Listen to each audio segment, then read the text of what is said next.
অস্ত্র কিংবা অন্যান্য সরঞ্জাম ঢুকবে কিনা।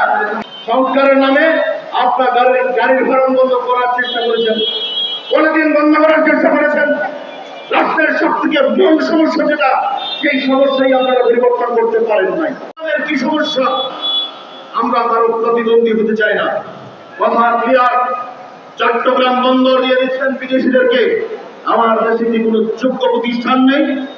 না হলে রাষ্ট্র চালাবে, সরকার চালাবে। যদি কোনো যোগ্য প্রতিষ্ঠান না থাকে, আমার দেশের প্রবাসীরা রিজার্ভ বাংলাদেশে নিয়ে আসবে, হ্যাঁ, আর আপনারা সেই রিজার্ভকে বিদেশে পাঠিয়ে দিবেন। এই নাটক কেন? যদি দেশকে অর্থনৈতিকভাবে শক্তিশালী করতে চান, দেশীয় প্রতিষ্ঠানগুলোকে শক্তিশালী করতে হবে। বিদেশ থেকে কোনো কিছু আমদানি নয়, বরং রপ্তানি স্বরূপ চিন্তা ভাবনা রাখতে হবে।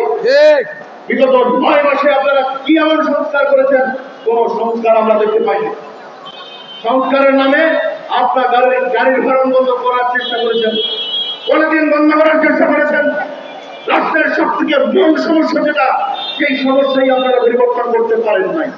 আইন শৃঙ্খলা বাহিনীর কোনো উন্নতি হয় নাই, পরিবর্তন করার চেষ্টা করেছেন পোশাক।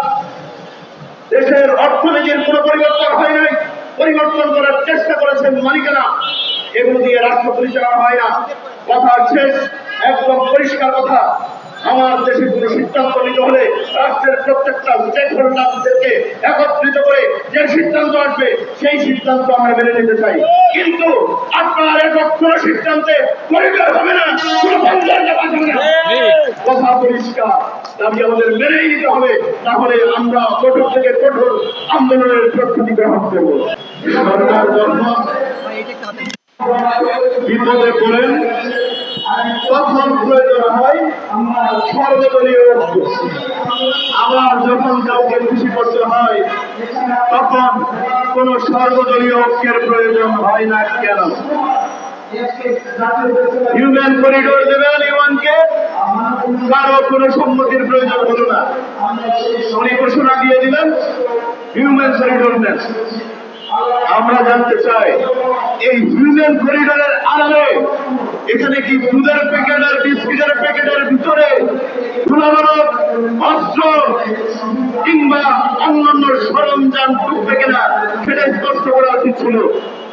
পৃথিবীর ইতিহাস বলে, যখনই যে রাষ্ট্রে হিউম্যান করিডোর দিয়েছে, সেই হিউম্যান করিডোর ব্যবহার করে ইউএনের পতাকা, ইউএনের আইডি কার্ড, পোশাক ব্যবহার করে সেখানে অস্ত্র ভান্ডার তৈরি করা হয়েছে।